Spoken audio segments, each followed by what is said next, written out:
байгаа зөндөө явлаа. Монгол брэндийн тухай ярьсан байна. Монгол брэнд гэхээр мах, сүү гэх тодорхой бүтээгдэхүүний тухай ярьлаа л та. Гэтэл Монгол брэнд гэдэг бол миний ойлгож байгаа бол та бүхэн гэсэн саналыг болов илүү өргөө хүрээнд ярих хэрэгтэй байна. Монгол брэнд гэдэг бол нүүдлийн ногоон өв соёл юм. Тийм болохоор Монгол брэнд гэсэн ойлголтыг олцогчид санал шүүмжлэх төлөөлөгчд маань хэлэхдээ илүү өргөө хүрээнд яриасаа гэж би хүсэж байна. Тэгэхээр ногоон хөгжил гэсэн энэ сэдв маань Монгол брэндтэй шууд холбоотой. Нүүдлийн одоо ногоон соёл иргэншил гэдэг маань өөрөө дэлхийн брэнд болчихсон байгаа тохиолдолд ногоон хөгжил гэсэн том болгоодоор өчигдрийн өнөөдрийн хөдөлгөөнүүдийг бүх зэрэг замигдаж байгаа гэж би ойлгож байгаа. Тэгэхээр манай салбар хуралдаанд бол салбарын нэр хүндтэй төлөвлөлт болсон байгаа. Хөрлөн гишүүн Тэмрэл байгаль орчин ногоон хөгжлийн дэд сайд болоод байгаль орчин ногоон хөгжлийн төрийн нэрвчийн Батбол MICF компани үүсгэх захирал Нэггүй үүсгэж байгаа. Монголын шинжлэх ухааны сэтгүүлчдийн холбооны үүсгэх захирал профессор Батмөх байрсан байна. Мөн байгаль орчны яамнаас бодлого төлөлтийн газрын чухал гэсэн төлөвлөлт хийсэн байна. Тэгэхээр миний эхний асуулт бол мэдээж бодлого яамны чиглэлтэй юм асуулт байна. Шинжлэх засгийн газрын бүрэлдэхүүн байгаль орчин ногоон хөгжлийн яам гэсэн бүтэц зурсан байна. Энэхүү яам бол зүгээр чиглэлийн яам биш. Чи өөрийн яам өөрөө их гадаад яамны хэмжээнд өөрийн ачаал бүгдийг өндөрт тавьж бодлогын түвшинд оруулж тавьсан юм яам байна. Тэгээ өнгөрсөн хагас жилийн хугацаанд толгой сайнаас асуулт асууж өнгөрсөн хагас жилийн хугацаанд яам яг ногоон хөгжил гэсэн сэдвээр ямар нэгэн ажлууд хийж чадав. Ирэх одоо 3 жил хагасын хугацаанд хийсэн ажлууд юу? Өөрөөр хэлбэл байгаль орчны яам илүү байгаль орчны өндөр түвшний ахуйнтаа аж ахуй ажлаар илүү үзэлтэй гэж сэтгүүлч бидний зүйлсээ харагдсан талхимжтэй. Яг ногоон хөгжилчтэй одоо бас их ажиллагааны хагас жил явцсан байна. Ямар нэгэн тодорхой хийсэн ажил төлөвлөсөн зүйл байна уу?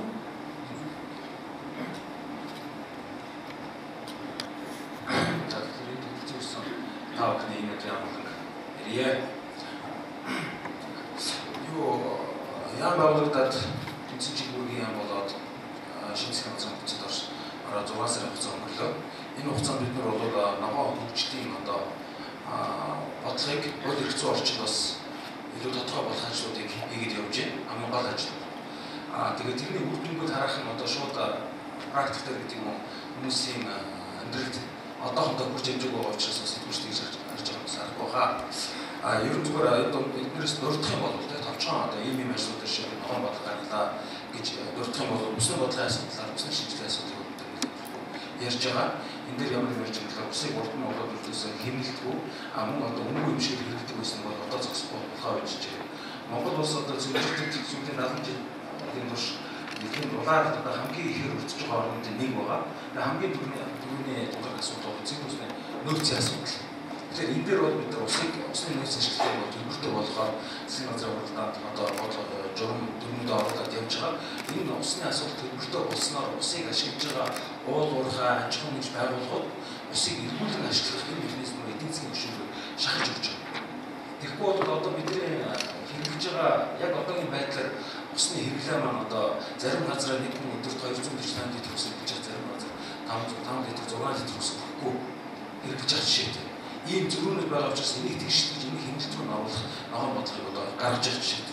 Амтны бодлого юм ялгаагүй бид нар одоо урд нь усын төсөв бүрдүүлэхийн тулд тодорхой ховрын агнуулж гаргаж байдаг байсныг өөрчилж жишээ нь шунхыг бол агнахыг хоригдсан аргууд агуулсан хамтыг бол тоотлогыг маш бага бууруулж дээр нь тэр агнах бодлогыг бол цааш нэр ногоон хөгжлөнд зохицуулж тэр эргэн тойронд амьдарч байгаа хажууд нь байж байгаа хамгаалж байгаа усууд нь ашиглах тэндээс тэр болцоог нь бас нээж актив хөрөнгөжлөлтийг гаргаж байна. Мөн одоо төсвийн шинэ хуулиар орон нутагт бол бас ногоон хөгжлийн асуудал нийгмийн асуудалтай уялдаатай байдаг. Өөрөөр хэлбэл орон нутагт амьдарч байгаа иргэд санхүүгийн бас эрх мэдлэг бол байгалийн өөрийнхөө амьдарч байгаа одоо байгалыг хамгаалах татвар бодлого явуулж ийм нөхцөл байдаг. Энэ бол шинэ одоо төсвийн хуулиар орон нутагт нэлээд эрх мэдлэг очиж байгаа. Энийг бас тодорхой бүрдэж болох юм байна.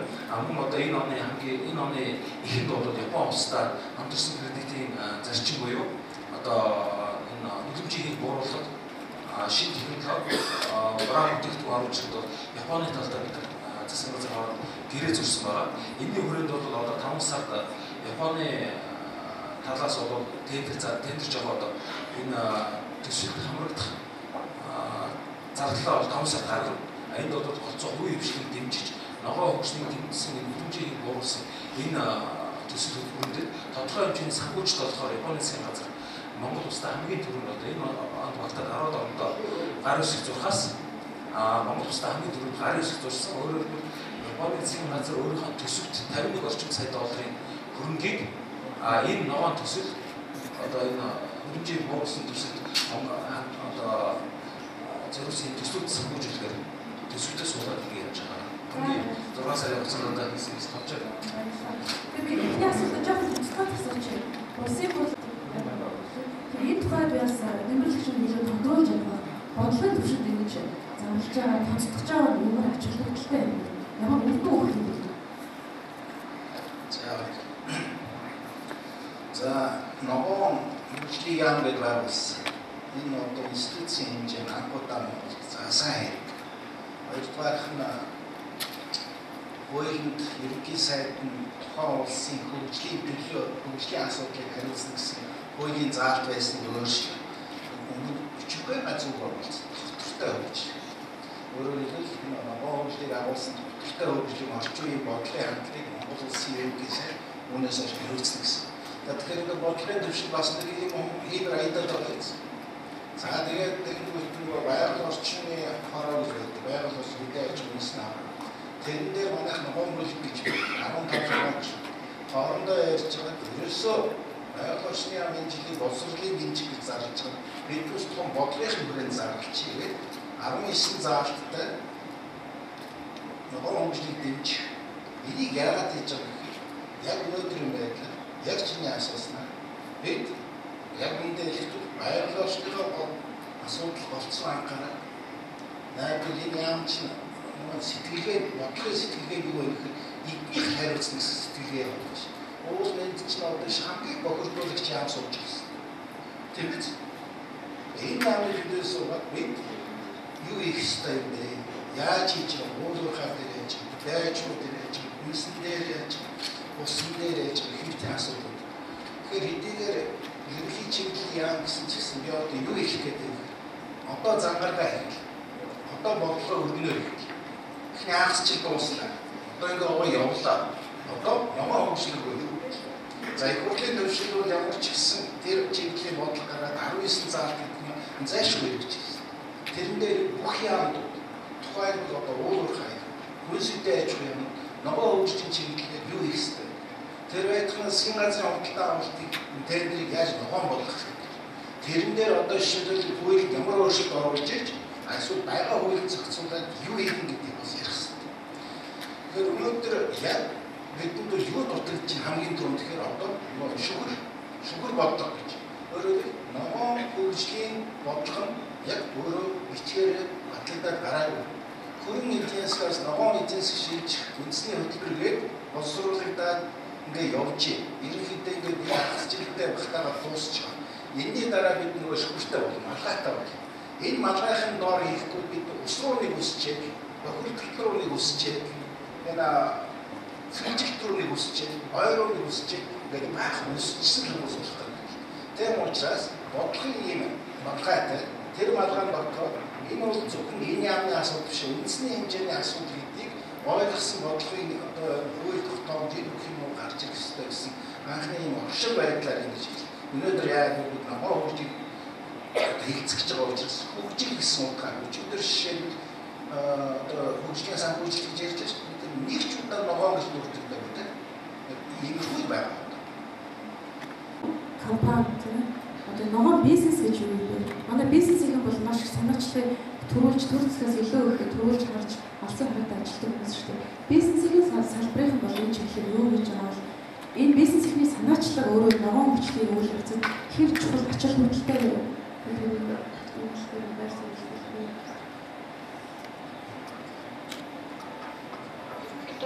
Монгол улсын хувьд ногоон хөгжлийн хөтөлбөр бодлого одоо сая хэлбэр гишүүнээр нөгөө шүлгэр бодлого тодорхойгүй байгаа учраас олон нийт төлөвлөлтөөр ойлгогддог байгаа гэж би боддог. Гисэн хэдий ч гэсэн ямар ч гэсэн байгаль орчин энэ бидний амьдардаг тийм ажил хийдэг энэ байшин байгалийн хүмүүж бидний амьдрах орчин. Тэгэхээр нэг юмыг хүмүүс маш сайн ойлгож байгаа. Тэгэх тусмаа нүүдлийн соёл гэрчлэлтэй монголчуудын хувьд бол бас нь зохицож амьдрах тийм ээ. Угаасаа нүүдлийн соёл гэрчлэлийн хүмүүсийн нэг онцлог байдаг шүү дээ. Альваа бас нь зохицох уян хатан өөрийнхөө амжилтыг аваа явуучих боломжийг хаах, зохицуулах тийм чадвартай байдаг. Энэ бол бас бидний нэг онцлог байж болох юм тийм ээ. Бид нар нэлийн их төвчээртэй бас автом нөгөө талаар гэх юм бол өнөөдөр ингээд яг бизнес эрхлэгчийн хувьд ингээд хавталтаа яг тэгээд харж байгаа өнцгөр маань бол юу гэдэг вэ гэхээр манай компани бол инновац ногоон технологийн чиглэлээр судалгаа явуулж зөвлөгөө өгөх тийм ээ. Боломжтой технологийн нутагшуулах, нэвтрүүлэх чиглэлээр ингээд хамтаа ажиллагааг өргөжлөх учраас харж байхад бол өнөөдөр Монголын хүчин төрийн юу үйл байдлаа дөнгөж ингээд эхэлж байгаа тийм элементүүд байгаа юм хэд бол гол авч явж байгаа хэсэг хувийн сектор гэж байна. Үүсгэн зүгээс биш. Хувийн сектор бол энийг санаачлаад тийм ээ. Зарим тохиолдолд төрийн бас байгууллагч гэсэн их хөрснөөс гаргасан.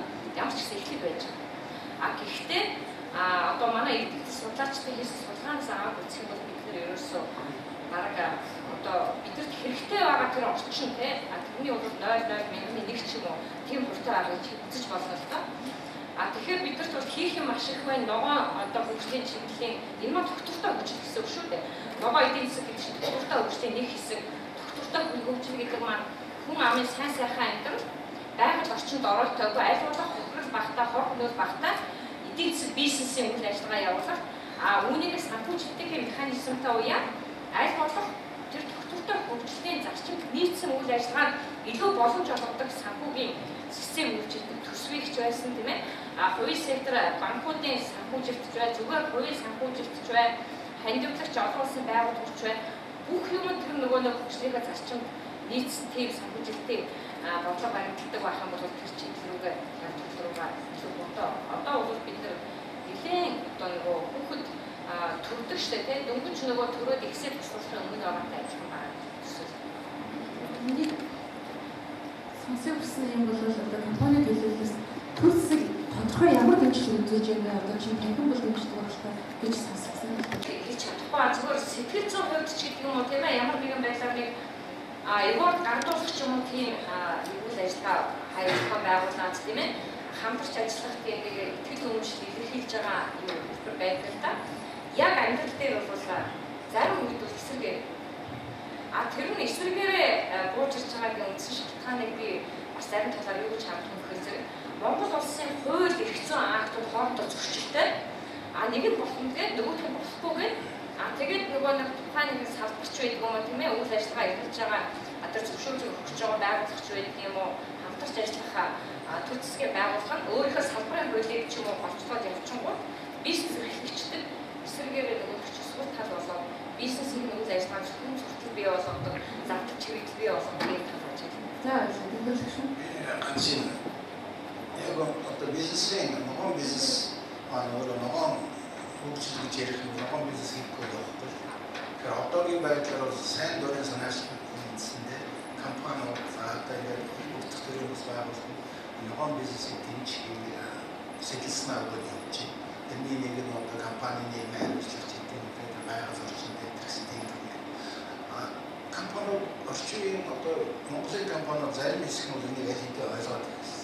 Өөрөөр зарим хэсэг яг ногоон бизнес рүү өөрийнхөө компани философиг чиглүүлээд ирсэн. Гэтэ энэ маань одоо нийтийг хамаарч байна. Тэгэхээр компаниуд төрийн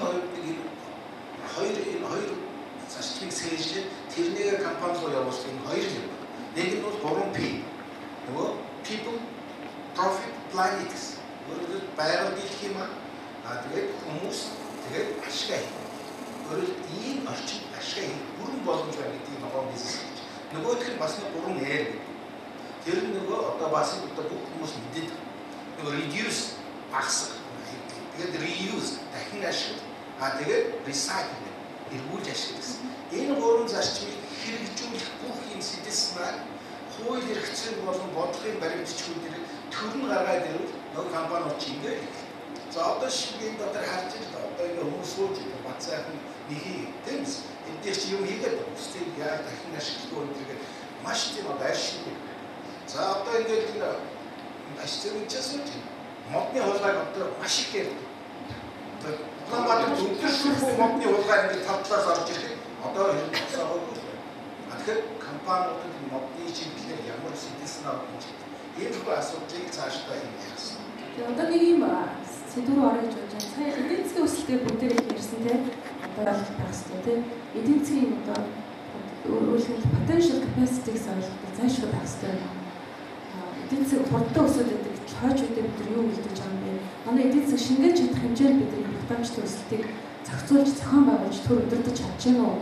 Энэ дээр би профессор Батмунхойгоос байр суурь хэлсэй гэж бодож байна. Тэгэхээр энэ Мянганы хөгжлийн зорилгод оруулсан манай хөгжлийн үндэсний хөгжлийн цогц бодлого гэж одоо баримтж болсон байдаг.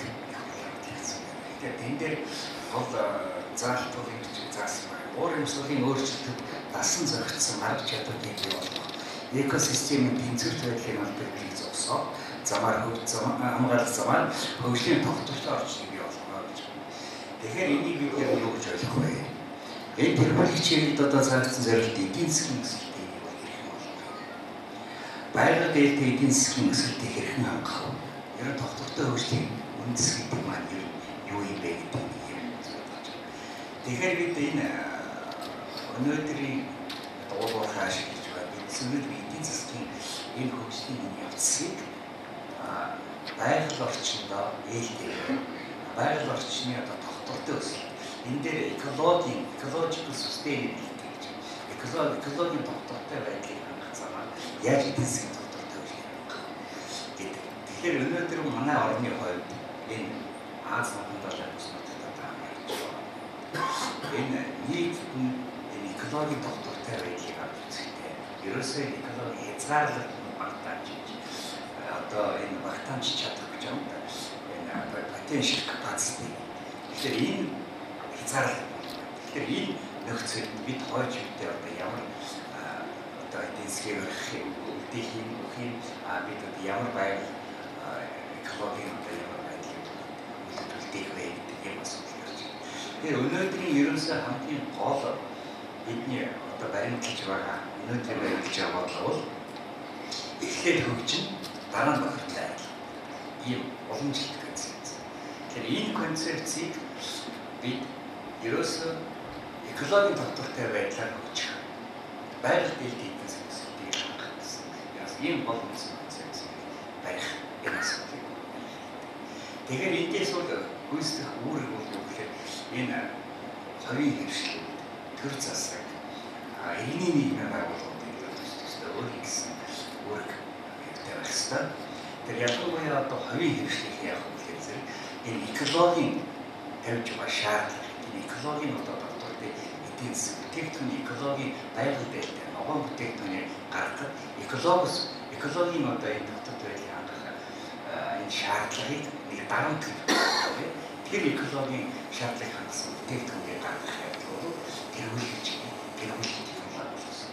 Ийм байдлууд бол одоо манай энэ эдийн засгийн одоо олон салбаруудад одоо гарч байна. Нэг өөрөөр хэлбэл ногоон бүтээгдэхүүнийг ийм зүйлүүд гарч байгаа. Тэгэхээр зэрэг энийг л хөгжүүлэхэд төр засаг иргэний нийгэм хувийн хөвшлөг бол хамтрах хэрэгтэй. Энэ асуудлыг шинжлэх амьдралын сэтгүүлийн агуу хэрэглээ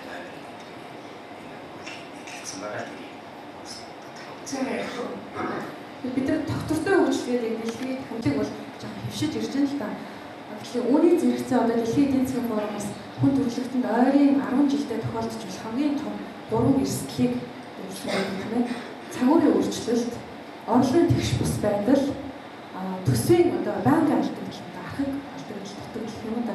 Ийм 3 асуудлыг хүндэж тавьсан байдаг. Энийг бас манай худалдаа аж үйлдвэрийн танхимынхан бас урдчилж харсан байж болох юм одоо нөгөө тогтвортой байдал, тэнцвэртэй байдал, оролцоо гэсэн юм 3 ойлголтыг бас худалдаа аж үйлдвэрийн танхимынхан бас гаргаж ярьдаг л да.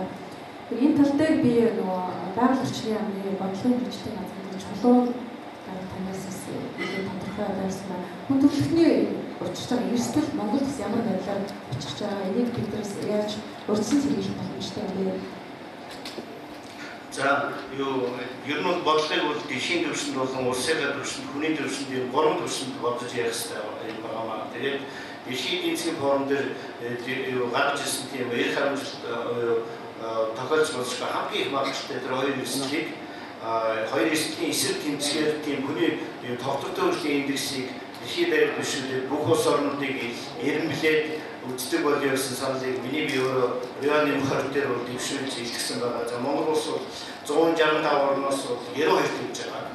За энэ тэгээд Монгол улс бол 2015 он мянган хөгжлийн зорилтууд дууссан гол тогтвортой хөгжлийн зорилтуудыг ямар зорилтууд байх вэ гэж дэлхийн даяар нь ярьж байгаа үед Монгол улс өөрөө тогтвортой хөгжлийн зорилтуудыг дэвшүүлээд тэгээд хагас нь ийм дэлхийн дахны зорилтуудыг агуулсан дэлхийн хэмжээний сэтгсэн хагас нь яг Монголд хамаарсан ийм жишээлбэл 8 зорилтыг дэвшүүлээд тэрэн дээрээс өөрөөс ногоон соёл иргэшлийн стратеги боловсруул яг манай юм ажиллаж байгаа маа. За ногоон соёл иргэшлийн стратеги бол жинхэнэ Монгол брэнд байгаа. Хамгийн гол сонирхол нь бол энэ өнгөрсөн эдийн засгийн форумоос төрсэн брэнд байгаа. Манай дэс санаж байгаа би ногоон соёл иргэшээс ногоон соёл иргэш рүү гэсэн ураг агуулсан юм гэж ярьжсэн байна. За ингээд энийхээ нормыг өдөр одоо гаргачаад хэлцүүлж хэлэх явж байгаа. Та бүхэн 48 дугаар хуудас дээр бол Монголын эдийн засгийн 48 дугаар хуудас 46-аас 48 дугаар хуудас дээр бас танилцж болно. За энэ дээр бол шинжлэх үндэслэлтэй эдийн засгийн нийгэм байгаль орчин юуны засаг соёлын гэсэн ийм 5 бүртгэх хэсэгтэй хоорондоо харилцан үйлчлэлээр нь нэлээд тулгуурласан ийм стратеги боловсруулах гэсэн бодлого байна. За энэс нэг санааг хэлчихье хугацаа байна. Монгол улс үндэсний байгаль соёлын өв газруудыг бий болгоод тамбал яа. Тэр нь жишээлбэл нүүдлийн соёл иргэшлийн үндэсний өв газар, их гоён болон цагаан зэргийн үндэсний байгалийн өв газар, энэ Монголын сафари гэсэн мөрөдөн бурхан халдсан онон бичээ саваалын тулгар өв газар гэх мэт ийм санаануудыг дэвшүүлээд хугацаанд багтаа дэвшүүлэх гэсэн санаа байна. Энэ бүсүүдийг яг жинхэнэ ногоон соёл иргэшлийн бүсүүд болгож хөгжүүлэх. Одоо энэ дээр ярьж байгаа бүх энэ брэндүүдийг ялангуяа тэндээ үйлдвэрлэх болъё гэсэн юм саналыг энэ эдийн засгийн чуулган дээр дэвшүүлж байна. За баярлалаа. Тэгээд сая манай одоо нэг хүн байгаа төрийн нарийн бичгээр Батуулдад таньсан юм асуулт байна. Өнгөрсөн хаврал байгаль орчны багц хуулиуд хэрэгжиж эхэлсэн байгаа хавраас тэгээд энэ хуулиудын маань хэрэгжилт яг амьдрал дээр ямар байгаа юм бэ? Тэгээд энэ хуулиуд маань хэрэгжиж бас эрх зүйн үндэс суурь нэг журмаа эмх журмаа тогтоож тарна шүү дээ. Тэгэхээр хэрэгжилтийн талаас нь за тэгэхээр байгаль орчны чиглэлийн 30 гаруй хууль байсан. Энийг бол 10 хууль болгож хуулиудын хоорондын хийгдэл болоод давхардал бол ажиллаж өнгөрсөн парламент бол бидний одоо сайхан хууль хэрэгцээ хувьд бас боломжийн таатай гэсэн хөдөлж гисэн байна. Энэ 10 орчим хуулийг дагаад 85 одоо бидний тооцоогоор 4 журам заавар гаргах байна. Яг хуулиар зохицуулагдаагүй боловч одоо яг одоо нарийн хүч тэмдэгч зохицуулах ёстой тэр заалт. За энэ юм бол үндсэндээ байгаль орчны яамны өнгөрсөн одоо 6 сарын гол ажил байлаа бид нэр. Одоо сая усны асуудлаар чинь ус үнгүй байна. Усны тэр нэг метр кубын үнийг тогтоомоор гэдэг чинь энэ журган дээр байж байгаа чинь тийм ээ. Ойгоос хэрэглээний мод үлдэхийг үнийг ямар хэмждэг. Энэ гол ажлуудыг бол бид нэр одоо хийж явнаа. Энэ бол өсөр ажил байдаг юм байна. Одоо ерөнхийдөө энэ одоо 3 сар дуусахад ер нь үхэл журмууд маань гарч байгаа. Тэгэхээр хууль дагаж явуулж байгаа журмууд гэсэн. Ер нь хэрэгжилтийн юм гэх юм эхнээсээ хэрэгжээд явж байгааг бас хэлмээр байна. Өөрөөр хэлэх юм бол байгаль орчны хуулиудаар одоо үндсэндээ байгаль орчны салбар маань үлдэгдэлийн зарчмаар санхүүждэг байсан. Байгаль орчны ерхий сэргээ, байгаль хамгаалах бүх үйл ажиллагаа улсын төсөлд мөнгө үлдвэл бид тэрийг аваад зардаг. Одоо бол яаж байгаа вэ гэвэл хуулиараа орон нутгчдын улсын төсөлч тэр агаар бүрт усны төлбөртэй ус ашигласны төлбөр гэх мэтлэн энэ бүх юмуд бол ороод орон нутаг болоод улсын төсөв хуримтлагдаж байгаа. Энэ хэмжээгээр аймагуудад 35 тэрбум төгрөг улсын төсвөөр мөн хэмжээний мөнгө ингээд байгаль хамгаалах үйлдвэрлэснээр хуулийн дагуу зарцуулалттай явж байгаа. Тэгэхээр энэ маань бол бодлогын бүрээр бид нэр одоо хууль хэрэгжиж байгаа нэг томоохон юм байна. За баярлалаа. Тэгэхээр сайхан болж өнгөрсөн Кол Монголч болгон дээр бол байгаль орчин ногоон хөгжлийн сайд оюун оролцсон. Тэгэхээр оюун сайд бол байгаль орчны яам дээр уулзах компаниудад найраа байхгүй шүү гэж их таалагдсан. Түүнээс их таалагдсан нэг зүйл нь бол манай уулзах компаниуд технологийн шинжилгээ хийж технологитой хөрөнгө төсөв хайрлахгүй зарцуулж ингэж байгаль орчныг хамгаалах чиглэлээр өөрсдөө илүү санаачлагтай ажиллаж байгаа нь чухал эхлэл гэж бодогдож байгаа. Тэгэхээр одоо манай хуралдаанд оролцож байгаа оролцогчдын маань санаа бодвол манай хүмүүсээс асуултуудыг би микрофон явуулах гэж бодож байна. Өөрсдөө танилцуулаад энэ ногоон хөгжлөд манай ажилчдад шууд хамааралтай одоо байгаль дэлхийн Монгол байгалаа гол усан яг цэвэр аминаараа байвал өшөө бид нар одоо Монгол байдлаар байгаа ажилчдыг гадаадын жуулчдыг Монгол хөгжүүлэх гэдэг төсвөр болно. Надад нэг асуулт юм байна. Энэ бол шугамбараас юм уу одоо яг энэ байгаль орчин ногоон хөгжлийн яамны одоо өдөр тусдаас асуумаар бурхан халдууны тухай яг тэгэхээр бид нар манайх бол маш олон төрлийн аяллыг зохион байгуулдаг. Энэ дээр бол одоо сүүлийн бид нар герман жуулчдыг сүүлийн 10 жил бурхан халдуу цэцэг гүрүүд одоо яваа аялал хийлэгдэг. Тэгээ ноёдон жил 2012 онд сонгуулиас болоод яг бурхан халдуунд одоо гадаадын жуулчдыг гадахгүй гэдэг асуудал тавигдсан. Тэгэхдээ энийг яг харьяа яам дагаас хахаар мэддэг хүн байхгүй. Тэр Хинтээ аймгийн иргэдийн төлөөлөгчтэй хууль бид нар мэдэн гэж байгаа тэдгээр бас яг бурхан халдуунд гадаадын жуулчид гаргаж болох үгүй юу яг энэ эцсийн байдлаар бид одоо би одоо өөрөө ажил хийсэн бусад компанид ч яг энэ талаар эцсийн шийдвэр биднээр яг тэр бид эцсийн хүн рүү алхачаа цаашаа өргөжлөндөө бид бурхан халдуун руу ажиллах гэхээр бурхан халдуун руу яваа хийхгүй гэдэг юм хоёр зардагч байгаа. Энийг би асуумаар байна. Орон нутгийн тийм эрх мэдэл бий юу? За би хариулцгаа тийм. Тэгэхээр бурхан бидний өвдөдсийн одоо алтан шарил орсож байгаа юм төл та. Тэгээ энүүгээрээ бол бусад одоо төрийн тархитай уул одоо хамгаалалттай газраас онцгой.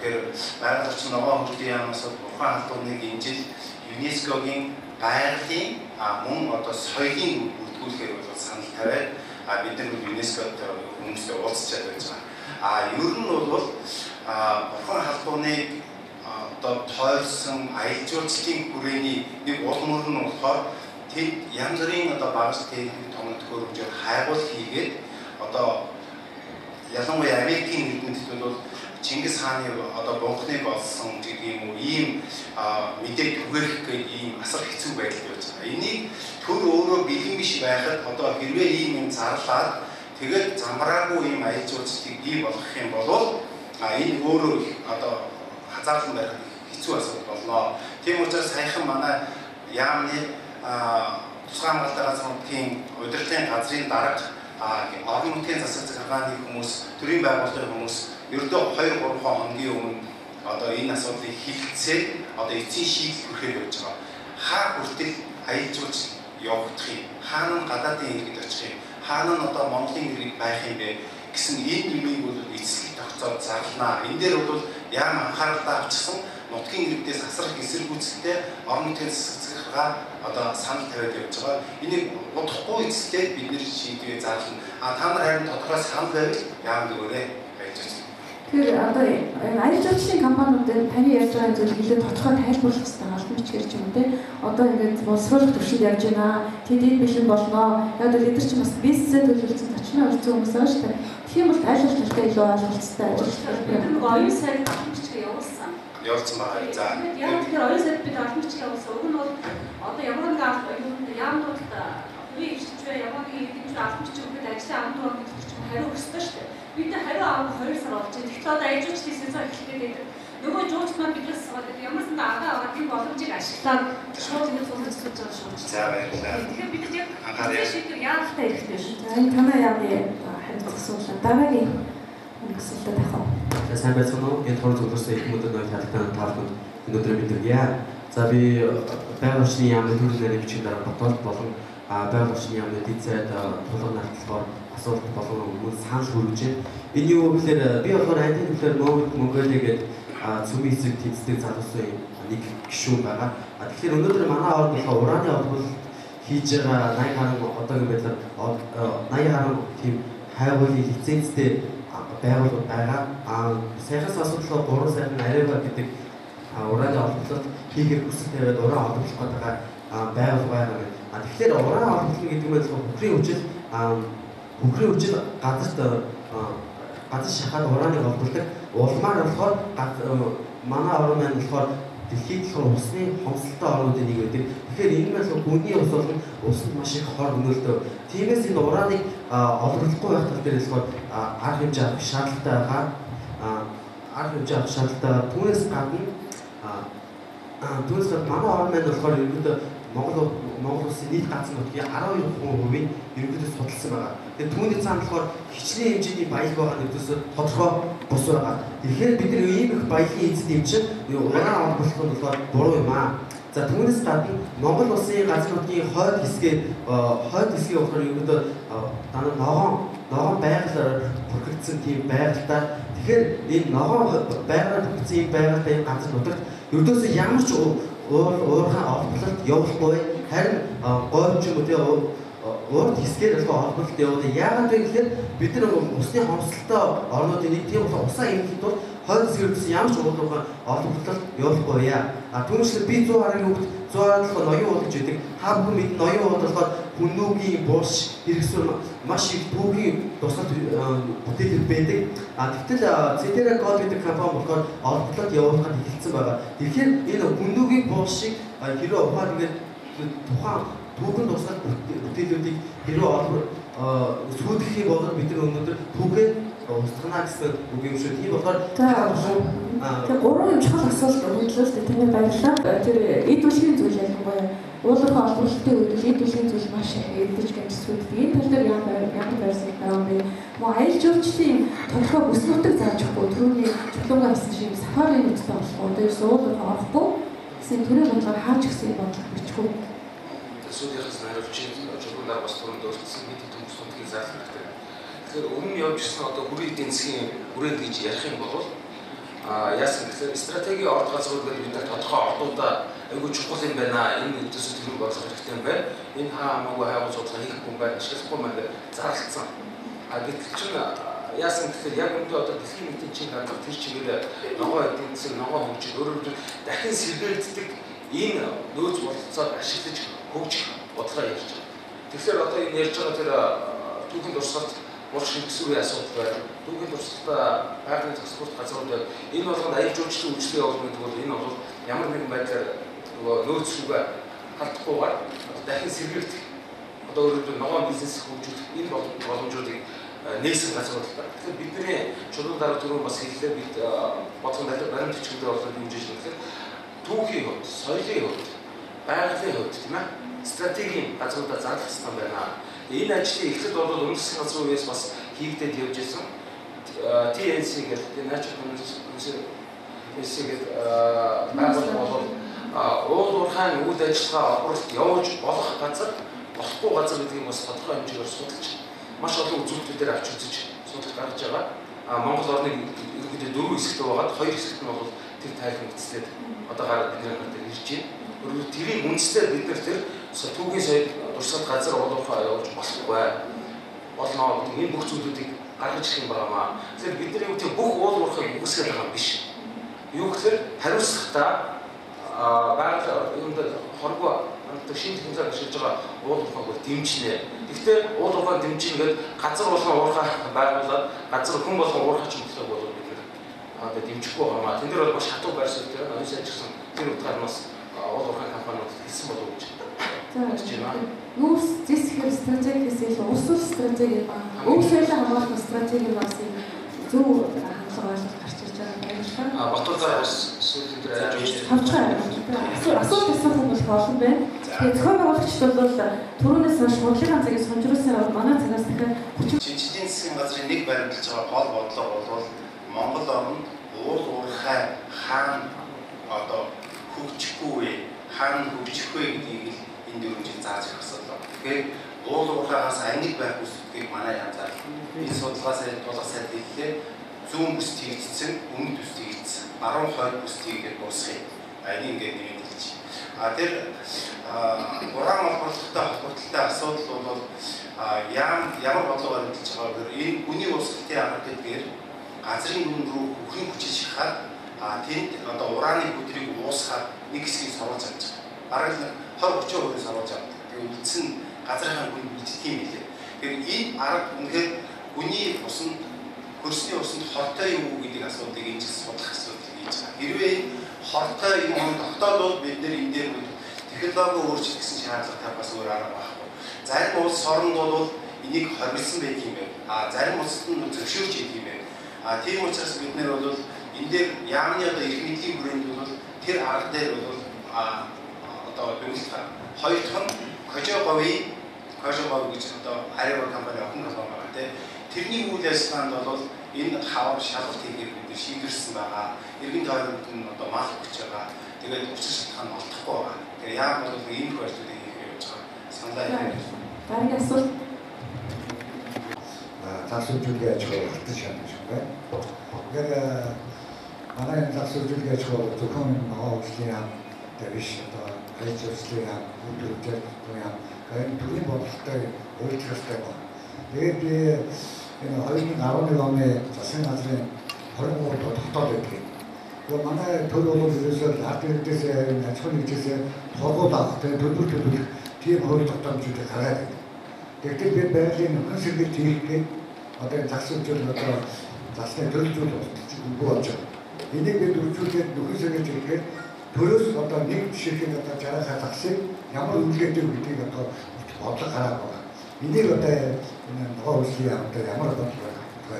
Энэ дээр маш яаралтай аргамж авахгүй болов. Одоо сүүлийн үед бол мод дахиад хувь аж ахуй нэгжийг урамшуулдаг гэсэн. Энэ урамшууллын төлбөрийг бол ойрхон цааш шийдэж өгөх юм хувийн шиг бол хүчтэй одоо тусдаг хэрэгтэй байна гэж бодож байна.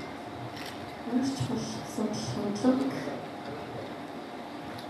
Ер нь байгаль орчны салбарт хувийн хэмжлийг оруулж ирэх хувийн хэмжил байгаль орчны салбарын үүдийг нээх асуудал бол манай яамны бодлогын нэг асуудал байна. Өнөөдөр зоо парк байгуулъя гэж явж байгаа хүмүүс байна. Амтны үржүүлээгээд явж байгаа хүмүүс байна. Загас үржүүлээгээд ингээд гих мэтчлийн ингээд маш олон чиглэлээр ингээд яамны бүх одоо манай эрх зүйн юм бүгд хаалттай байна.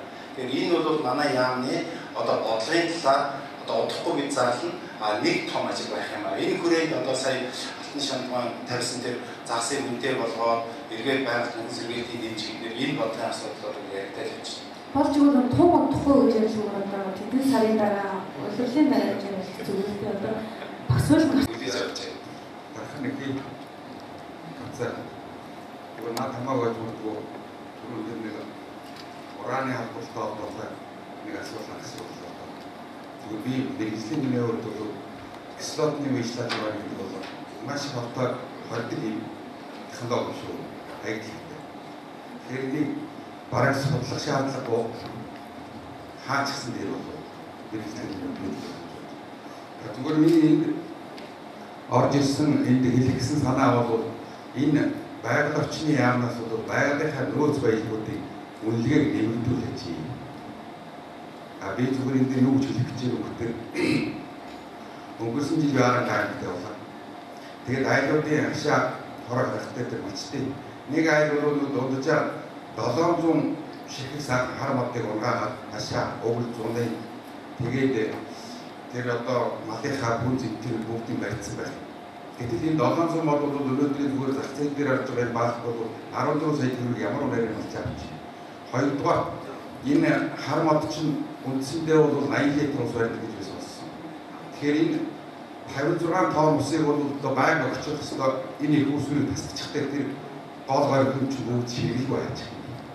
Энэ дээр одоо байгаль орчны зүгээс томоохон бодлого авч тавихгүй бол энэ явахгүй. Нэгдүгээр, хоёрдугаар бол энэ өндөр ажлын газрууд дээр бол тоолуулж явах хяналтын сайтай байж байна.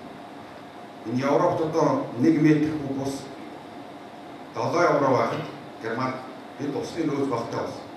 Гэхдээ түрүүн Нэмрэл дараагийн хэлдэг тэр 3 эрийг хэрэгжүүлэх юм үнэтэй болох тэр хүний толгой ажилладаг. Тийм учраас энэ өндөр ажлын газруудыг бол хаягдлын менежмент юм. Дээрээс нь 3 эрийн систем үйлдвэрүүдийг бол цааш нь нээх бол ашиглахыг бол хориглох үүрэгтэй болж байна. А би зөвхөн нэг өндөр орж ирээд энэ зардлыг өсгөөд өгч гэхээр бол сонирхолтой эсрэг сонсогдож байж магадгүй. Гэтэ энэ байгаль орчны бодлого бол буруу явж шүү. Мазаалын ямар үгүй. Үнтэй байх юм аа хамгаалт өөр болно. Энэ хар модны ямар үгүй байдаг. Ийм талаас хэлэх гэсэн биш үү гэсэн юм байна. Тэр усны журам гэдгээр энэ бүх юм яриулж байгаа. Одоо томоохон ус хэрэглэгч аж ахуйн нэгжүүдийг бид нэр сайн явж шалгаад ирсэн байна. Тэгээд одоо Монгол орны томоохон ус хэрэглэгчид бол байгаль орчны яам дээр хяналтын тоолуултайгаар ийм нэгдсэн ийм хяналтын системтэй болох. Яг энэ ажил хийгдээд явж байна. Одоо удахгүй хийгдчихээн. Бид бол очиж тоолоор Монголын төр иргэжүүлсэн. Одоо оюун толгойд бичсэн хэдийн хэмжээний ус авсан байх юм те. Энэ бүх юмнууд нь электрон системээр хүний нөлөө байхгүйгээр тоолдог энэ систем одоо ингээд ажиглалтанд орж байгаа. Усан дээр бол юм. Хоёр дахь нь юу вэ? Үнэхээр модны асуудал байсан тийм ээ. Тэгэхээр хулгай модны асуудал одоо модыг үнэтэй болгож байгаа гэдэг дээр бол бид нэр санал нэг байгаа. Ер нь бол ус, мод, ан амьтны үйлдэл бол шинжлэгдэж байгаа. Ер нь гэхдээ Монгол улсад бол үйлдвэрлэлийн модны нөөц байхгүй. Зөвхөн хамгаалтын ойд юм билээ. Гэхдээ хамгаалтынхаа ойг цэвэрлэхгүй хэрвээ бид нэр одоо хамгаалтынхаа ойг цэвэрлээд ашиглаж чадах юм бол одоо манай Монгол улсын одоо бидэнд хэрэгтэй байгаа тэр модны нөөцийг хангах болцоо. Өөрөөр хэлбэл унсан, өмхөрсөн, одоо хорхоо шавжид идүүлсэн, төмөд өрцсөн ойгоо ашиглах юм бол бид энэ ойгоо 1.5%-ийг л ашигладаг. Тэгэхээр бид нар бол модны асуудлаар үйл хөдлөлтөд аж ахуйн яамтай бид нар бол хамтраад ойгоо цэвэрлэх ажлын байгаль орчин ногоо хөгжлийн яам нөхөрлөлүүд дээр төшигдчихин гараад ирсэн нэг нь зах зээл дээр борлуулах иргэдийн тэр эрэлтийг хангах асуудлыг үйлдвэр хөдөө аж ахуйн яам хийхээр бид нар хамтын ажиллагаа хэлүүлээ явж байгаа. Модны асуудал бол асуудалтай олон жил ярьсан л та. Яг тодорхой юм хийх гэж байна. Байгаль орчны яам өөрөө хөнгөж бүрдгэн бол ямар шин бүтцээр ажиллах гэж байна, ямар бүтц бий болох ёстой вэ гэсэн илүү тодорхой юм бол одоо манай оролцогчид хүсээд асуулт тавиад байгаа болов уу гэж бодож байгаа шүү дээ. За нэмээд нь хэлж байна. Юун дээр хууль хэрэгцээ орчин бодлого байхгүй гэдэг бодлого бол байгаа. Зүгээр тэр үн тарифын асуудал бол нэг асуудал. Гол нь хэрэгжүүлэх тал дээр явдаггүй. Хэрэгжилтийг хаана яаж хямдах вэ гэхээр мэргэжлийн хэлтэн байгууллагч хямдаг хэрэгжүүлэлтийн хэмжээд. Тэгэхдээ байгаль орчны хяналтыг тийшээ авцнаас болоод бидний бас нэг ярьж өөрөөр бодсон чиглэлээр хяналтаа өөр дээр авахгүй бол бидний хичнээн одоо та бүхнээс юм сонсоод эргүүлээ бичиг явуулсан мэргэжлийн хэлт явдаггүй. Өөрөөр одоо мэргэжлийн хэлтийн бүтээд алга банадтай сонсоод бүтцэн дагуулж байгааг сонссон. Байгаль орчны бид хүсэлтэд тавиад байгаа шийд гараагүй байгаа. Энэ асуудал дээр одоо ерөнхий сайдаас асуулт байж байгаа. Өөрөөр дараагийн хурдан шийдэж өгөх хэрэгтэй юм. Тийм. Манай салбар хугацааны гэсэн өөртөө энэ байх хэрэгтэй. 100-аад хуулинд өөрчлөлт оруулсан дараа мэргэжлийн хэлтийн байгууллага бүтцэд өөрчлөлт хийж ирнэ гэж байна. Тэгэхээр энэ жилдээ бол нэлээд хэцүү юм шиг байна. Сайхны хурд дээр би асуусан л та.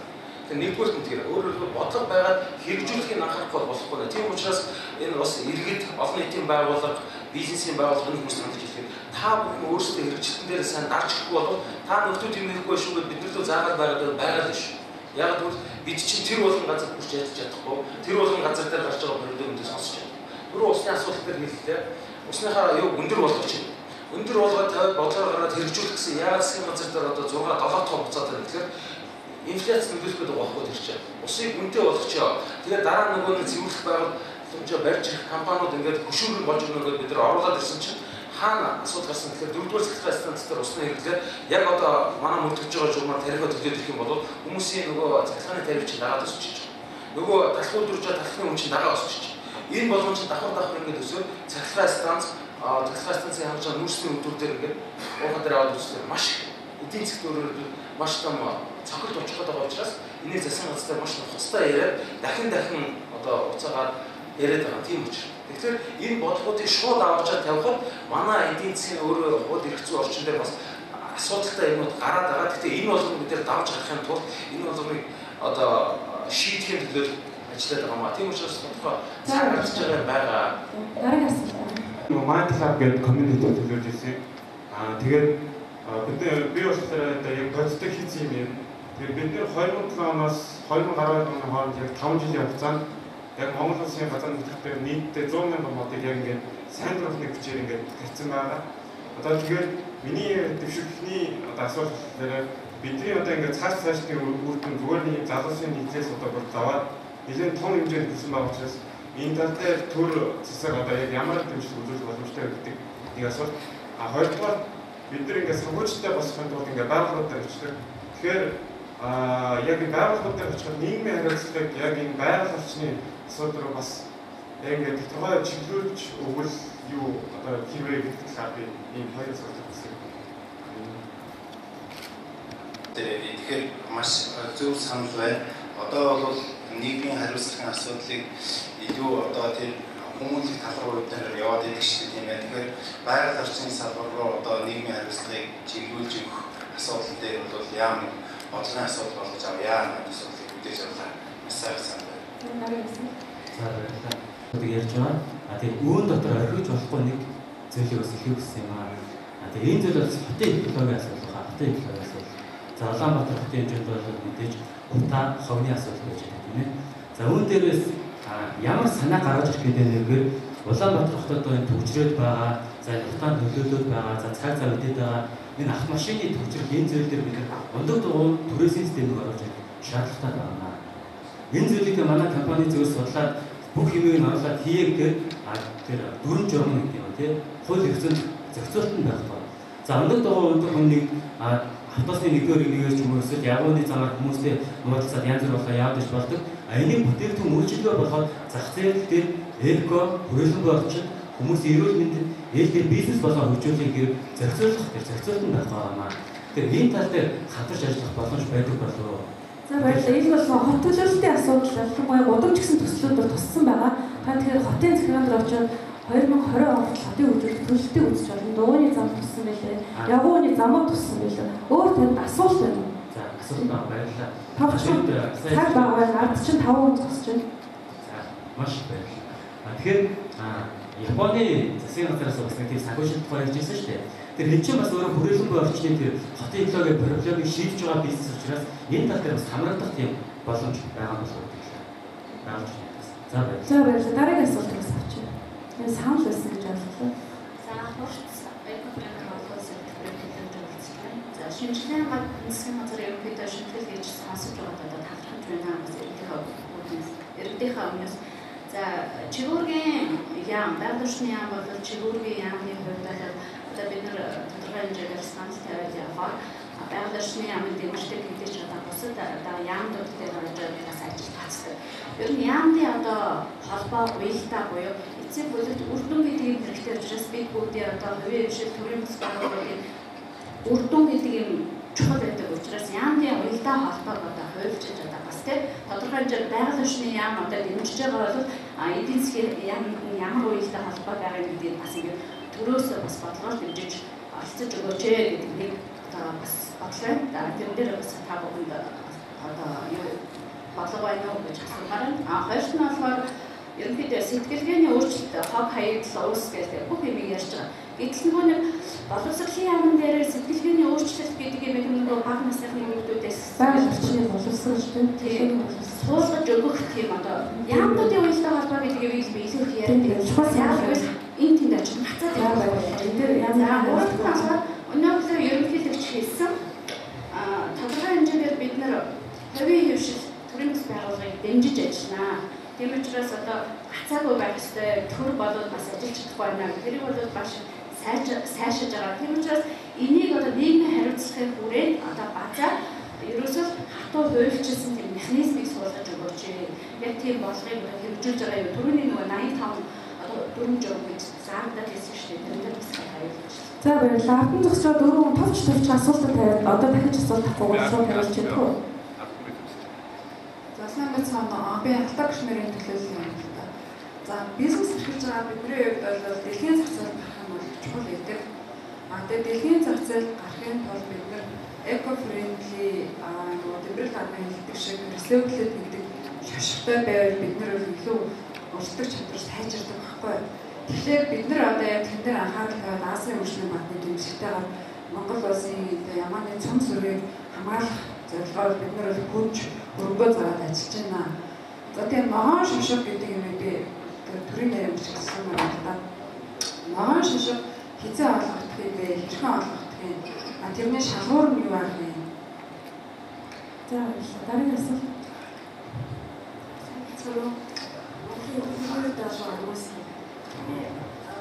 Байгаль дэвштэй эдийн засгийн өсөлтийг бий болгоно гэж ярьж байгаа. Энэ бол бизнесийн нөлөө бол маш их гэж бодож байна. Тэгээд улсын хурлын гишүүнээс асуух асуулт байна. Эко бизнесийн нэгжүүдийг бид нар бий болгох одоо компаниудын нэмэр үйлчлэгийг байгаль талын чиглүүлэх тодорхой ямар нэгэн хуулийн заалт хэрэгтэй байна. Хуулийн талаар ямар нэг бодож төлөвлөж байгаа заалт бий. Жишээлбэл эдийн засаг татвар санхүүгийн эрхний зүйлийг хуулинд оруулж өгөөрэй. Ялгаар ямар орлого баримталж байгаа вэ? Мөн урамшуул шинэ эко бизнесийн нэгжүүдийг төрүүлэхэд байгаль орчны ногоо өөрчлөлт яагаад болоод эдийн засгийн яамны хөгжлийн яамны хооронд ямар нэг уялдаа холбоо байна уу? За дараагийн асуулт. Эдийн засгийн хөгжлийн яам шиг одоо байгаль орчны ногоо өөрчлөлтийн бодлого төлөвлөлтийн хэлцээний хамсны асуулт байна. Хуучин байгаль орчин аялжуулалтын яам байхад ногоон эдийн засгийг хөгжүүлэх үндэсний стратеги гэдэг бодлого баримтж төслийг боловсруулж ирсэн. Энэ ажил ямар шатндаа явагдаж байгаа вэ? Танай энэ жилийн яамны ажилд орсон байгаа юу? Тусгацсан байгаа юу? Энэ жил засгийн газраар нэг бодлоор батлагдах уу гэсэн асуулт байна. За дараагаас асуусан өнөөдөр мэдээ хүргэе. Тун эко генерашн олон улс хөгжлийн байгууллага Монгол төлөвлөж байна болох гэдэг. Тэгэхээр миний асуулт гэх юм бол байгаль орчны асуудал харьцангуй бол мэрэгжлийн талбарын салбарыг хөгжүүлж байж байгаа одоо маш олон төлбөрүүдийн одоо цэцлэг сайдгаар иргэдэд хүрч ийн л да. Энэ одоо сайшаалтай авч хангалттай байна. Тэгэхээр олон улсын хандлагаас үзэх юм бол улс орны ногоо хөгжүүлсэн одоо эко грин гэдэг ярьж байхад хүүхд залуучуудын хооронд маш их үздэг. Тэд нар бодлогот нь нөлөөлдөг, бүтээрээ хилцдэг асуудал одоо дэвшүүлдэг, ярилцдаг тэрийг одоо хамтарч ажилладаг байгаа. Тэгэхээр түрүүр яв харийн хуралдаанаас гарч шийдвэргээ ярьлаа шүү дээ. Тэгэхээр яв хар гэдэг бол зөвхөн төрийн өндөртгүүрийн хуралдаан биш ээ. Энэ бол хүүхд залуучуудын ч гэсэн хуралдаан байдаг. Миний байгууллагч гэсэндээ хүүхд залуучуудын хуралдаанд би ч яв харийн хуралд оролцож байсан. Тэгэхээр энэ хуралдаанаар бид нар асуудлаа дэвшүүлээд ярилцаад тэрийг төрийн өндөртгөөний аудитор хурал одоо оролцуулдаг байгаа. Тэгэхээр миний асууж байгаа асуулт гэвэл одоо манай Монголын одоо энэ ногоо яам маань яг хүүхд залуучуудын оролцоог одоо ингээд хамтарч ажиллаад ингээд аваад дэмжлэг ингээд тусалцаа яг хамтарч ажиллая гэсэн бодлого төр бэдгүү энэ талаар ямар бодлоо. Тэгээ маш зөв асуулт байна. Оролцооны асуулт. За дараагийн дахиад 2 хүний мэдээ зогсчлаа дарцсан гоо тавчраа асууж байна. За нийслэлийг дурдж ирж төмөрч. За байгаль орчны яам бол ажилтнууд бас цэгцэж байгаа. Нэр уснаас нь ахлуулаад их сайн ажиллаж байгаа маань бид нар бас мазалаа хамаач гэдэг ажил хамтар сайн ажиллаж байгаа. Ер нь тийм сэтгэл хангалттай сайн яамаа. Тэгэхээр хоёр санд хэлийг зөвлөж, тусгаар хэлийг зөвлөхөөр тусдаа санд хэлье гэж бодлоо. За нэгдүгээр Монгол улсын нийслэл Улаанбаатарт бол цэвэр үйлдвэрлэл байлгамаар байгаа юм л да. Тэгээ миний байгуулсан цэвэр үйлдвэрлэл хурлын гишүүн одоогийн их хурлын гишүүн Гэмбэрл Тэрвийн одоо миний ханд очиж үзье. Одоо тэр миний энэ дурдж муудж ярихгүй мартах юм уу? Ерөөс улсыг одоо би тэр үйлдвэр байгуулалт 5 жил болж байна. 5 жилийн өмнө 600 литр ус авсан. Утасны үйлдвэрлэлтэй. Одоо тэр 600 литр усаар бид 5 жил ажиллаж байна. Өөр утаа гадаггүй цахилгаан ажилладаг ийм үйлдвэр цэвэр үйлдвэр юм шүү. Тэгэхээр чи арай шинийн бүх үйлдвэрүүд чинь очихж газар очиж шинэ нэг тийм усаа барьмаар чанартай. Их олон ямарч усаа барьж л одоо ингэ зангидж явахгүй. Олон зүйл назгаас шүү одоо нэг тэр үнэхээр за хоёрдугаар нь болохоор та нар мэдчихэж байгаа их прагматик ашиглаа. Сал усдаг байсан гэдэг одоо туулыг яриад шүү. Тэгээ өнгөрсөн жил боочоо савхны өөр суусч үзсэн. Усахгүй байна. Хэрвээ сал усгаар байгаа савхны өөр ус одоо усахгүй байгаа Улаанбаатарт барьж байгаа бизнес дээр доор дээрэлж гэнэ. Ард байгуулж байхтай тийм эко стандарт гэх тийм стандарт одоо шалгуу хүн шиг боловсруулаад гаргаад ирчихээ. Одоо Европын сая яваад ирлээ. Бүх дээвэр одоо нараар халаад хэрэглээр үсч юм бол ерөөсөө дахиад ашиглаж. Бүх орон суугч одоо саард ус ашиглаж. Үнэхээр нэг тийм одоо юу гэдэг одоо ангаар хэллэг зүгээр. Эко стандарт. Тэр нэг үг дуусчих чинь. За тавчраа асуугаа. Одоо цааны цаг боллоо. Ад чи 2 хүн. Гөө энэ дээр хэлцүүгийг дундуур дамжуулж юм бол шуулгач яг тэгээд шууд юм аа ярилээ. Тийм сайн мэдлэг өсөв.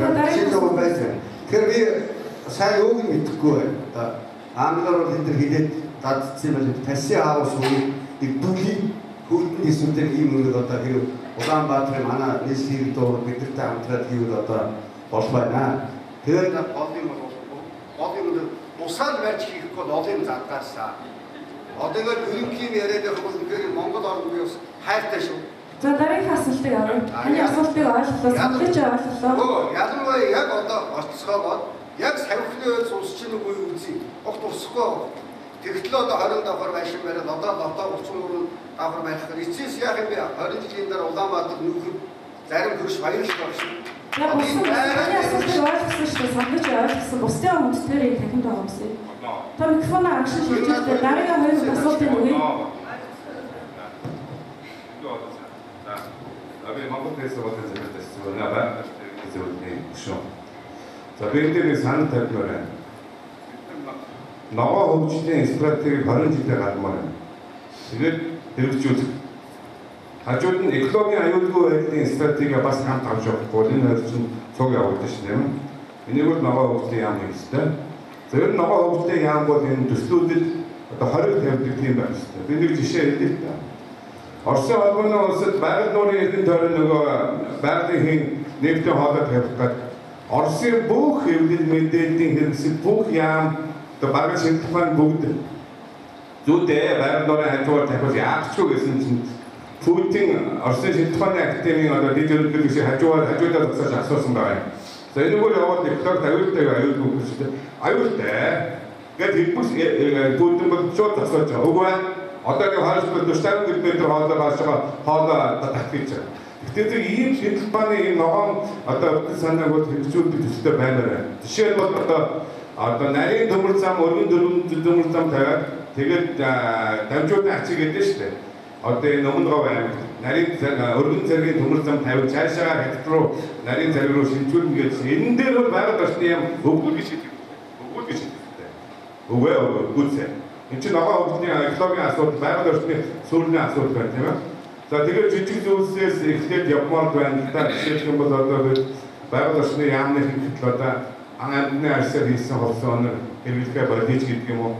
Тэгвэл модоор хийсэн санал авах болчихтой. Засгийн газрын худалдаа авалт нь шахмал материал байж болно, модны үйлдэл байж болно. Ямар ч гэсэн байгалийн модоор хийсэн сандан ширээ мебель авахгүйгээр засгийн газрын худалдаа авалт тавьчих юм бол манайх хийгээл ихний нэг шахаад ихний цаасаар ягаад цаасан санд шахмат юм хийж болдгоо ингээд эхлэмээр байна. Зөв санаа оноо бол маш их байна. Одоо ингээд цагаар авчирд байхын дэвтэ одоо яах вэ тийм. Энэ чухал санал одоо төмөр замын цэргийн маргаан ч юм уу бас энэ технологийн асуудал ялангуяа уулын байгаль орчны байр суурь тодорхой илэрхийлж байгаа юм шиг судалгаа шинжилгээтэй байдаг. За сүүлийн би бол нэг санал тавиад нэг хүсэж байна.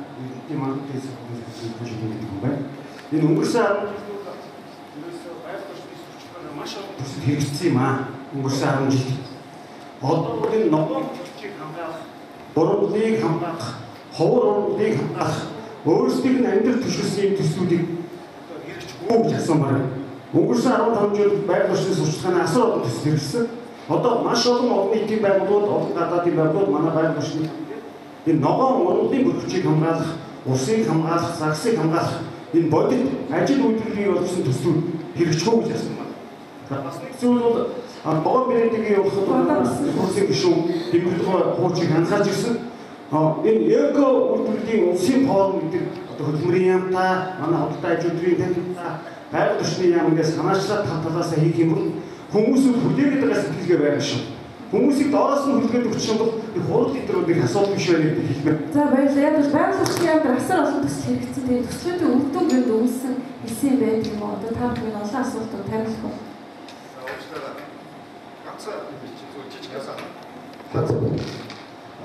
зүгээр нэг иргэний хувьд жижиг санал хэлэх гэсэн юм аа. Хуучин байгаль хишгээ ордон гэж байсан. Хүүхдүүдэд аягүй сайн байгалийн мэдлэг олгодог.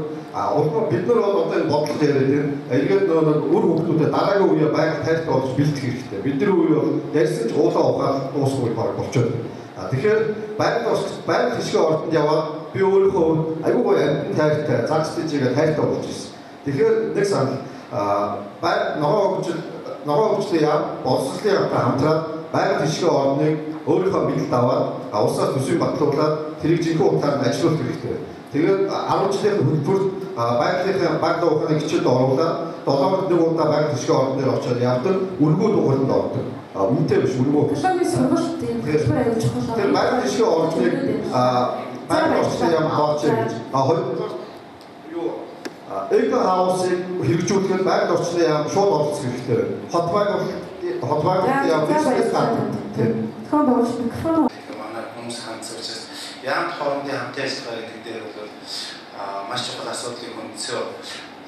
Ерөнхий чиглэлийн яам бол одоо сая Тэмбэрэл гишүүний хэлдэг шиг саяны асцэг докторийн хэлдэг шиг үнэхээр хориг тавьдаг, занхахтай ийм байх хэрэгтэй. Яг энэ асуудал нь бол эргэцүү хүрээндээ бол хийгдэг байна. Бид бол энэ дээр бол санаачны гадаа явж байгаа. Та сая асуудал төмөр замын асуудлаар гिचэн төмөр замын гэр модыг хориглох сандыг бид тавьчихж байгаа. Жишээлбэл одоо мотор дэр хийгээ болио гэдэг сандыг бол яам бол оролцсон байна. Гэх мэтлэнгээс ахуулаад ингээд одоо хөрөнгө эдийн засгийг ногоон эдийн засаг руу шилжүүлэх энэ яамны гүйцэтгэх хэрэг байгаа. Биднэрт яг хуулиар эргэцүү хүрээнд олгоцсон эрх тархалга. Гэхдээ бид бол санаастай ажиллана. Олон нийтийн дэмжлэг бол энэ дээр бол бидний нэг хүч юм аа гэж би ойлгож байна. Экологийн боловсролын асуудлаар харилцаж байна. Манай яам ярьж байгаад бид нар 13 оныг бол байгаль орчны боловсролыг дэмжигч болгосон. Хүний тархинд мод тарихгүйгээр хотын гудамжинд тарьсан мод орохгүй гэж бид нар бол хамгаалсан байна. Тийм учраас энэ хүрээнд бол 13 онд бол хүн рүү чиглэсэн хүүхд залуучууд руу чиглэсэн экологийн боловсролын маш олон асуудал хийгднэ. Энэ хүрээнд бид нэр Ирландын, Шведийн туршлагыг судалсан байгаа. Одоо ингээд удахгүй телевизийн нэвтрүүлгүүд гараад ирнэ. Том хөтөлбөр хэрэгжин Швейцарын хөгжлийн агентлагийн нэмсэлтэйгээр 4 жилийн хугацаатай хөтөлбөр хэрэгжин. Энэ хүрээнд бидний хамгийн том бодож байгаа юм бол сурагчдын тэр цэцэрлэг сургуулийн хөтөлбөрт орохоос ахуулаад өргөн хүрээтэй ийм боловсролын асуудлаар бол бидний харин саяны тэр хүний хэлсэн санал маш зүйтэй санал байна. Байгаль гишгийн ордонд бид нэр бол анхаарал авсан байгаа. Энэ ордон одоо улсын төсвөөр баригдсан ордон бас хувьчилж аваад ингээд нэг хэсгийг зараад нэг хэсгийн төрийн төсөв байгуулахын мэдлэг байгаа юм байлээ. Бид энэ өмчлөлийн асуудлыг эргээс сэргийе гэсэн ийм бодлолтой судалгаа хийдэг явж байгаа. За надаас суусан надад бод хэдэн асуудал барьчихъя. Ногоон эдийн засгийн чиглэлээр хийсэн бүх судалгаануудыг бид бүгдийг ашиглаж байгаа. Ер нь бол тэгвэл нэлээд хэд хэдэн юм байгаа шиг бодлооч бүндийн саас хүрээ эдийн засгаас ногоон эдийн засгийн шийдэх хөтөлбөр хэмжсэн. Эдийн засгийн яамд манайх бол анх цагаар бас нэлээд том судалгаануудаа өргөн судалгаанууд үнэхээр ашиглаж байгаа. Манайх бол манай газар бол бас цэвэр технологи шинжлэх ухааны хэлцтэй. Тэгээд шинжлэх ухаанд тулгуурсан бодлого явуулах гэж хичээж байгаа. Энэ дээр бол нэг юм тулгарч байгаа зүйлийг элен даргалан хэлцгээд бол байгаль орчны чиглэлийн нэлээд судалгаанууд нь хийж исэн боловч ногоон урьдчилан чиглэлээр яг энэ бодлогын үр дүн ногоон урьдчилан судалгааны үр дүнд тулгуурсан шинжлэх ухааны үндэслэлтэй бодлого гаргахад бол бас тийм судалгааны нэгж бас шаардж эхэлж байна. Энийг бол бид мэдэрсэн. За дэсвэр доктор тайлбарлахад бол энэ ногоон соёлын хэсэгсэн хөтөлбөр 2030 онд хийж байгаа. Тэгэхээр тэрнийг би тайлбарсангүй 5 чиглэлээр 8 зорилго дэвшүүлээд 40 гаруй зорилтуудыг аялуулахаар бүгдийг яг хэмжиж болохоор 20 онд хэмжээд 30 онд хэмжээр ийм гарч байгаа. Тэгээд хилцүүлэг их өргөн өрөөнд тавьж ярилцсанаа. За.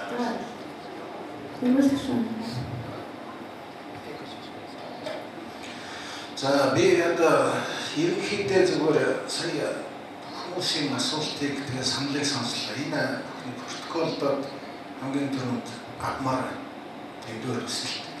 Яг бид ингээ сайхан ярьчаад маргааш мартчих болохгүй учраас тангид хамааралтай асуудал байна. Улсын хурлын гишүүний хувьд бас хамааралтай асуудал байна.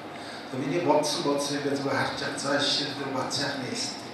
Тэр одоо шууд хэрэгжүүлэх ёстой санал байхгүй. За дээр нэг хоёрдугаар трейк шушгаа асуудал. Заавал төрөөс тийм. Тэгэн үгчээс ногоон шушгаа. Ногоон баакод. Энийг ингээд маркетингээр төлөвлөрөнд оруулаад ингээд цаашаа бүрэн боломж. Энийг манай яд хүлэн зөвшөөрдөг тийм ээ. Хамтраа. Тэгэхээр энэ тал дээр гэтэл энэ бүхэн маань өнөөдөр усыг ашигладаг, эргүүлж ашигладаг улсыг хайр найргүй компаниудын хооронд яг үндэ эдийн засгийн ялгаа байхгүй болчихсон. Заримдаа бүр нөгөө улсыг хайр найргүй ашигладаг компанид нь ашигтай болчихсон. Яг бүтээгдэхүүнийхэн зардал нь бага учраас ямарч тэгэхээр сая хэлж улсны асуудлыг долгоонд ус гэдэг юм бол биш. Тэр алдсаас одоо юм уу явуулж байгаа юм шиг.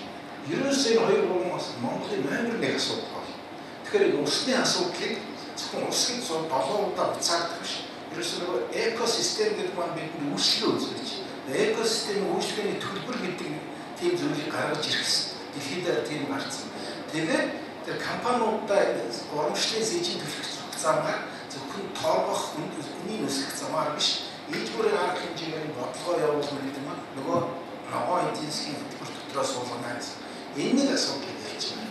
Түрүүний цэвэр үйлдвэрлэлгээд ярьдаг ш. Энэ цэвэр үйлдвэрлэлийн зарчмууд гэдэг нь зөвхөн усны асуудал биш. Эрчим хүчний асуудал. Эрчим хүчний үр ашигын асуудал. Өнөөдөр ягаад засгийн газрын нэг яам эрчим хүчний үр ашигыг дээшлүүлэх чиглэлээр зарласан гэвэл эрчим хүчний үр ашиг бодоогүй байна.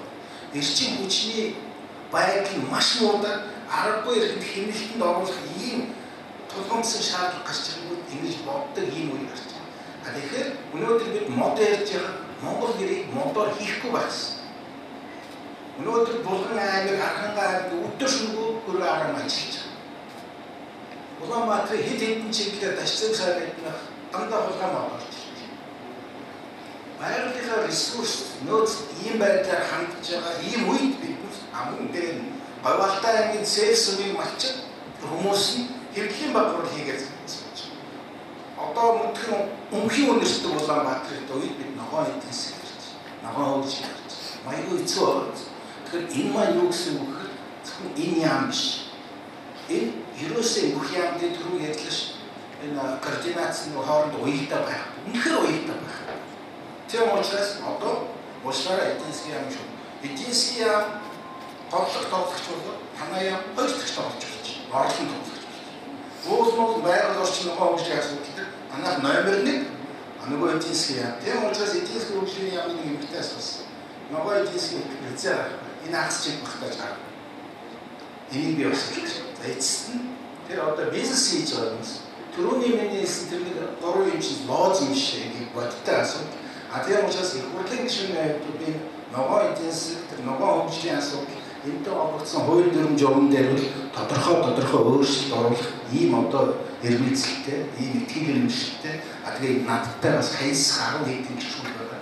Ингээд цаашдаа альва энэ хууль тогтоомжийг хүрээд энэ хүмүүс уран зориг өгч чадчих юм уу? Хөшүүргүй байх гэдэг талаас нь хардаг. Тэгээ ийжвэр хандаж чадчих юм уу? Энэ талаас нь би цаашдаа ажиллах болно гэдэг.